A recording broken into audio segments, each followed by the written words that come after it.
Testimony getting started now in the Los Angeles assault trial of hip-hop superstar A$AP Rocky after his defense lawyer told the jury the case is about jealousy and lies and greed caused by Rocky's former childhood friend. Here's a sample.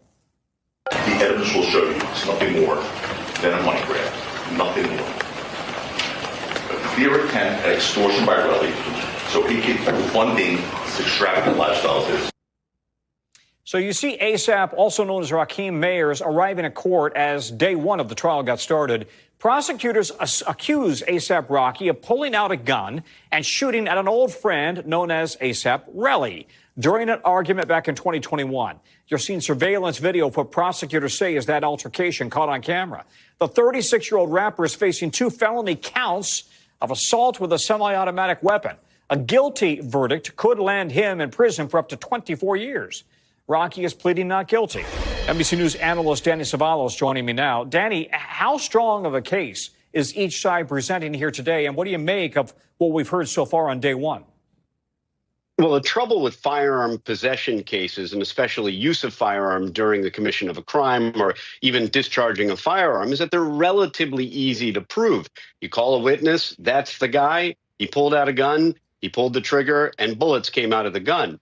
That alone will get you a conviction in most states, especially states that penalize discharging a firearm unlawfully.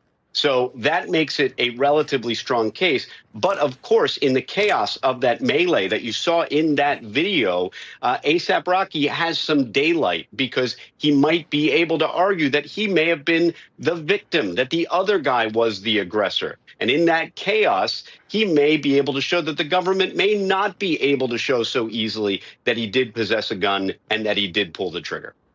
So Rocky and his team opted to turn down an appeal of a plea deal of 180 days in jail, and then take the risk of going to trial where he could actually face real prison time, right? Is that a big gamble, given the circumstances in this case? It is the biggest gamble of gambles. Forget Atlantic City, forget Las Vegas. I'm telling you, as a criminal defense attorney, it takes nerves of steel to turn down a plea offer, any plea offer. And that's why the vast majority of cases end in plea deals. Because let's just face it, most of us don't have the stomach to go through a criminal trial. Most of us don't have the stomach for that kind of risk. The 180 days is a known quantity, whereas you could end up 24-year maximum. But if you feel good about your case and you feel strong and you feel confident in your attorneys, then you go forward and go to trial. But few among us have that kind of chutzpah. Or the money to be able to do this, I'm guessing, right? I mean, it's his attorneys, they're not cheap. Actually, you know, I got to tell you, a lot of times with public defenders, those are the folks that end up going to trial a lot because their clients are like, what the heck? It's free. Why not? I don't care. Let's go to trial. I'm not paying for it. Yeah. Danny Cevallos, thank you very much.